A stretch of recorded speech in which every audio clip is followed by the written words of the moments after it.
What does it take to save a life of promise that has been derailed by drug and alcohol abuse? If you talk to any one of the men who've gone through Pivot, you'll find that it has had a life-changing impact, obviously, on that person, on their family, on their parents, on their spouse or girlfriend or their children or whoever. So it clearly impacts every individual who goes through Pivot, and I don't think it would be exaggerating to say it saves lives. Elias Castro entered the Pivot program in January 2009. I was dealing with drugs and alcohol, and I really didn't have God in my life at all. And then he broke into somebody's place and he was trying to steal from them. He got stabbed.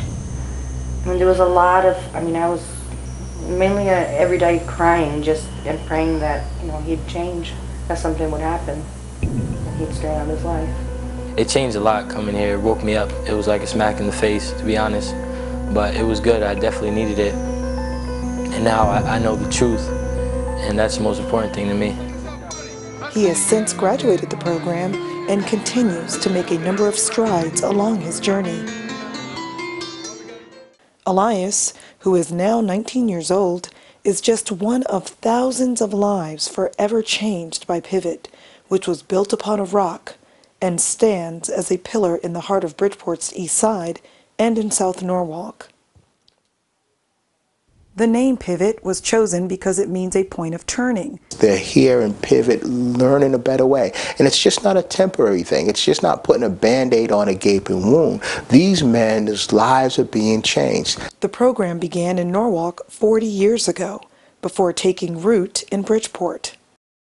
It's open to people of different backgrounds, and what's unique is that the program lasts from a year to 16 months, while most others are 90 days. There's a lot of programs out there that have a revolving door. People are in and out, and they still go back to the same things. So that was a concern, that he was going to go through all that and still end up back where he was originally. Because it happens a lot in a lot of programs. Not this one, obviously. Pivot provides psychosocial assessments to identify needs up front, then follows through with professional counseling, Bible classes, and other curriculum to help the men experience positive behavioral, spiritual, and mental transformations. They learn relapse prevention and become empowered to endure complete recovery. The 3 Pivot homes house 50 or so residents, including staff. These dwellings provide a safe haven with all the comforts of home, including transportation, good food, and comfortable rooms. All the while, the staff emphasize the importance of being organized, responsible, presentable, and well-mannered. Yes, sir. How you doing today, Deacon? I'm all right, my brother. There's also an overwhelming sense of brotherly love and support.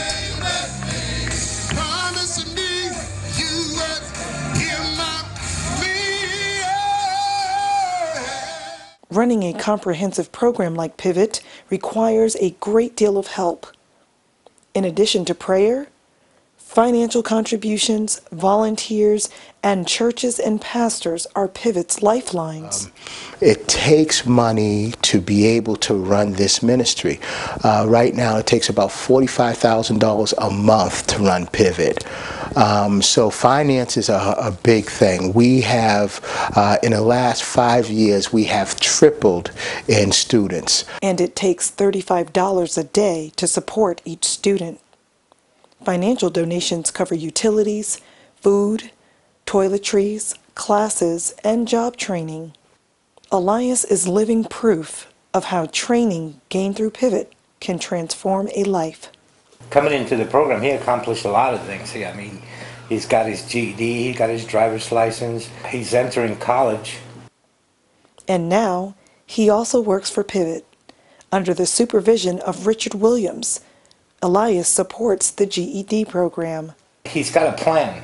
That's the main thing, that he's standing on solid ground now. I think with the new community center, the classroom that we have built in the back, the greenhouse effort, we think that there's going to be a lot of opportunity in green jobs going forward, and if we can have our Pivot men be prepared and trained in this area, the likelihood of them finding employment is higher, and employment is going to help them stay sober and be better prepared to, recontribute to the community. Bridgeport Mayor Bill Finch shares the same sentiment. From city grants to properties, he continues to be a major supporter of Pivot Ministries. We're very excited about the greenhouse project, the land being cleared now and getting ready for a foundation. And then in addition to that, buying an adjacent piece of property, we're going to try to help facilitate through the city if we can, so that they can have that building renovated by the men in the program, learning a skill at the same time they're creating a place for them and the people that come after them. Bob Reeder is a member of St. Paul's Church in Darien.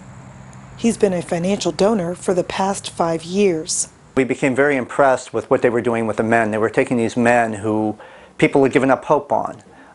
They had alcohol problems, they had drug problems, and they were taking them, and they had a great success rate of turning them around and focusing their lives on Christ. And there's probably nothing worse than seeing a life that has so much value and so much talent just wasted. And so what they were doing was just completely turning these men around, and we thought that that was just terrific. We felt there was no greater organization you could give to somebody who were really giving these men a second chance. Many of the men who enter Pivot do not have the financial means to pay for the program, and Pivot will not turn anyone away. He was received with open arms. I mean, the money I had a couple of dollars, to give to Pivot Ministry, but I'm not rich. And it was at the time that I was about to lose my job too. So I didn't have the finances to fully, comply with the program, but I had enough to get him started. If it wasn't for the people outside donating and supporting Pivot, I wouldn't have been able to eat. So, it's really important that they did that.